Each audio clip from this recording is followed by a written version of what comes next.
The neon glow of Neo-Kyoto bled into the perpetual twilight that clung to the grimy streets.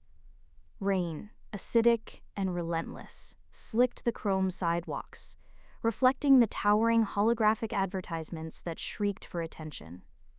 This city, a monument to unchecked technological advancement and societal decay, was where Kaito found himself, the last echo. He remembered snippets of a life before, a life of whispering forests and sun-drenched meadows, a life where his people, the echoes, lived in harmony with nature, their voices able to weave through the very fabric of the earth. The echoes were hunted for their unique ability, the empathy field, a powerful aura that could resonate with and manipulate emotions. Corporations wanted to weaponize it, governments wanted to control it, and the masses, conditioned by years of propaganda, feared it. Kaito, barely a man, had witnessed the systematic extermination of his clan. He'd escaped the purge only by burying his grief beneath layers of apathy, a survival mechanism that had turned his heart to stone. Now, he drifted through Neo-Kyoto, a ghost in the machine, his empathy field suppressed, a useless relic in a world that prized cold, hard logic. He found refuge in the Undercity, a labyrinthine network of forgotten tunnels and abandoned infrastructure that served as a haven for the unwanted, hackers, rebels, and the forgotten. It was here, in a dimly lit corner of a derelict subway station, that he met Anya. Anya was a scavenger, her face smudged with grime, her eyes sharp and intelligent. She was a mod, someone who had undergone extensive cybernetic enhancements, her body a patchwork of metal and flesh. She was fiercely independent and distrustful, but beneath her hardened exterior, Kaito sensed a flicker of something familiar. "And you stick out like a sore thumb?" Kaito simply shrugged, his gaze averted. He had learned that silence was his best defense. Anya, however, was persistent. "What's your story? Everyone down here has one. A tragedy, a betrayal, a reason to hide." He hesitated, revealing his identity was a death sentence. But something in Anya's eyes, a shared weariness, chipped away at his resolve. I'm from out of town," he mumbled, carefully avoiding the truth. Anya raised an eyebrow, unconvinced. "Out of town? This is Neo-Kyoto. What I mean is, what are you running from?" He met her gaze, a flicker of pain crossing his features. "Things I can't outrun," he said, his voice barely a whisper. Anya didn't press him further. Instead, she offered him a nutrient paste, the Undercity's staple food. "Eat," she said. "You look like you haven't eaten in days, and tomorrow you're going to help me with a job." The job was simple: hacking into a Cygnus Corp data hub to retrieve information about a shipment of recycled materials. Anya suspected that the recycled materials were more than just scrap metal. It was a way to use his skills, to feel like he was contributing to something, even if it was just stealing information. As they worked, Anya began to open up, sharing her own story. She had been a promising student, destined for a bright future, until Cygnus Corp had forcibly augmented her, turning her into a living weapon. She had escaped, but the trauma had left her scarred, both physically and emotionally. "They took my life," she said, her voice filled with bitterness. "They turned me into something I never wanted to be." He realized that Anya, despite her tough exterior, was just as lost and broken as he was. He instinctively reached out, his hand hovering over hers. For a moment, their fingers brushed, and Kaito felt a jolt of energy, a faint echo of his empathy field. Anya gasped, pulling her hand away. "What was that?" she demanded, her eyes wide with suspicion. Kaito froze, his heart pounding in his chest. He had revealed too much. "It was nothing," he said, quickly averting his gaze. "Just static electricity." But Anya wasn't convinced. "You're an echo, aren't you?" she whispered, her voice filled with a mixture of fear and awe. Kaito knew that his cover was blown. He had to run, to disappear back into the shadows. But as he turned to leave, he saw the look in Anya's eyes, the desperate plea for connection, for understanding. He couldn't leave her. Not again. Yes, he admitted, his voice barely audible. I'm an echo, the last one, as far as I know. Anya stared at him, her mind racing. She had heard the stories about the echoes, the terrifying tales of their emotional manipulation. They said you were dangerous, she said, that you could control people's minds. We could feel, Kaito corrected. We could understand what others were feeling. It wasn't about control, it was about connection. Anya considered his words. She had spent her entire life trying to suppress her emotions, to build walls around her heart.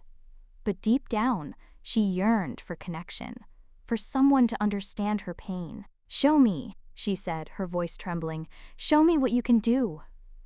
Kaito hesitated, but he couldn't deny Anya's request.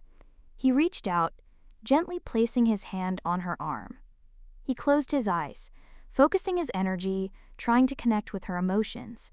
At first, he felt nothing but static, the chaotic jumble of her cybernetic implants. But then he began to sense something else, a deep well of pain and anger, a burning desire for revenge. He saw flashes of her past, the forced augmentation, the loss of her identity, the constant fear of being hunted. He recoiled, overwhelmed by the intensity of her emotions. He wasn't ready. I can't, he gasped, his voice choked with emotion. It's too much pain. Anya pulled away, her eyes filled with disappointment. I knew it, she said. You're just like the rest of them, too afraid to face the truth. Kaito wanted to explain, to tell her that he was just as afraid, just as broken, but he couldn't find the words. He turned and fled, disappearing into the labyrinthine tunnels of the Undercity. He spent the next few days in a state of turmoil, haunted by the memory of Anya's pain. He had to learn to control his empathy field, to use it to help others, to fight against Cygnus Corp and their oppressive regime. He sought out an old hermit named Silas, a former scientist who had defected from Cygnus Corp years ago. Silas lived in a hidden sanctuary deep within the Undercity, surrounded by stacks of outdated technology and forgotten knowledge. He was rumored to be an expert in empathy field manipulation. So you're the last echo, Silas said, his eyes twinkling with curiosity. I thought you were just a myth. I need your help, Kaito said. I need to learn to control my powers. Silas nodded. It won't be easy, he warned. The empathy field is a powerful force. It can be used for great good, but it can also be corrupted. He began to train Kaito, teaching him to focus his energy, to filter out the noise of the city, to connect with the emotions of others without being overwhelmed. It was a grueling process, both physically and emotionally. Kaito had to confront his own pain, his own grief, his own fear. Slowly, he began to master his abilities. He learned to soothe the suffering of the sick, to calm the anger of the oppressed, to inspire hope in the hopeless. He discovered that his empathy field wasn't just a weapon, it was a tool for healing, for connection, for empathy. Meanwhile, Anya had been tracking Kaito, determined to understand his powers. She had seen the potential for good in him, the possibility of a different future. She had also learned about Cygnus Corp's latest project, Project Chimera, a plan to create genetically engineered super soldiers, enhanced with stolen echo DNA. She found him in Silas's sanctuary, meditating in a darkened room. I need your help, she said, her voice urgent. Cygnus Corp is planning something big, something that could destroy everything. Kaito opened his eyes, his gaze filled with determination. I'm ready, he said. Tell me what to do.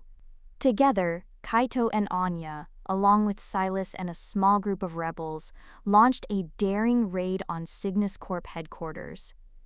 It was a suicide mission, but they were willing to risk everything to stop Project Chimera.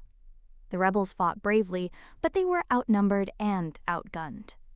Anya used her cybernetic enhancements to disable security systems and hack into Cygnus Corp's network. Silas provided technical support, guiding them through the building's layout. Kaito used his empathy field to disrupt the enemy soldiers, sowing confusion and doubt in their ranks. He could feel their fear, their desperation, their blind obedience. He tried to appeal to their humanity, to show them the truth about Cygnus Corp's lies. The rebels were falling one by one. Anya was wounded, her cybernetic arm damaged. Silas was captured, dragged away by Cygnus Corp's soldiers. Kaito knew that they were losing. He had to make a choice. He could run, save himself, and disappear back into the shadows. Or he could stay and fight, risk everything to save his friends and stop Project Chimera. He chose to fight. He unleashed the full power of his empathy field, a wave of pure emotion that washed over the entire building. He amplified the fear, the anger, the desperation, until it became unbearable. The building descended into chaos. Explosions rocked the foundations. The sky above Neo-Kyoto was lit up by the fires of rebellion. Kaito fought his way to the Project Chimera lab, where he confronted the project's lead scientist, Dr. Ito. Dr. Ito was a cold and calculating man, obsessed with power and control. He had been the driving force behind the Echo Hunt, and he was determined to create the perfect super soldier. "You can't stop me," Dr. Ito sneered. "I am on the verge of a breakthrough.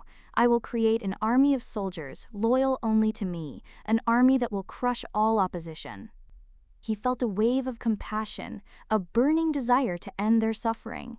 He used his empathy field to connect with them, to soothe their pain, to give them hope. He showed them a vision of a better future, a world where they were free, where they were loved. The test subjects, empowered by Kaito's empathy, broke free from their cages. They turned on Dr. Ito, their rage unleashed. Kaito watched as Dr. Ito was overwhelmed by the test subjects, his reign of terror brought to an end. He deactivated the Project Chimera facility, freeing the remaining test subjects.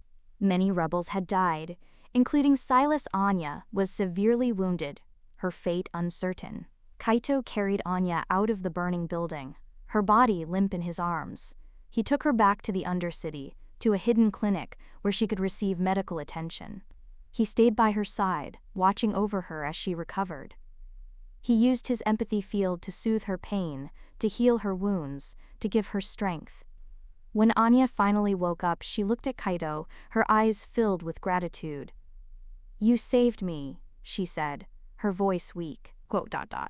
Kaito smiled. "We saved each other," he said. Neo-Kyoto was changed. The people had seen the truth about Cygnus Corp, and they were ready for change. The rebellion had begun. Kaito, the last Echo, had found his purpose. He was no longer a lost soul, hiding in the shadows. He was a beacon of hope, a symbol of resistance. He would use his empathy field to unite the people, to fight for a better future, a future where everyone could live in peace and harmony. The fight was far from over, but Kaito knew that he wasn't alone. Together they would build a new world, a world where empathy and connection were valued above all else. The whispers of the echoes, once silenced, would rise again, echoing through the streets of Neo-Kyoto, a song of hope and resilience. Years later, Neo-Kyoto was a changed city. The oppressive rule of Cygnus Corp was a distant memory. In its place stood a fragile but vibrant democracy, built on the principles of empathy and understanding. Kaito and Anya stood side by side, overlooking the cityscape. They were a reminder of the past, a reminder of the darkness they had overcome. "We did it," Anya said, her voice filled with pride. "We actually did it," Kaito nodded, his hand reaching for hers. "We did it together," he said. He felt a flicker of his empathy field, a gentle wave of emotion that washed over the city. He could feel the joy, the hope, the love that radiated from the people below. The echoes were gone, but their legacy lived on, in the hearts of those who dared to dream of a better world.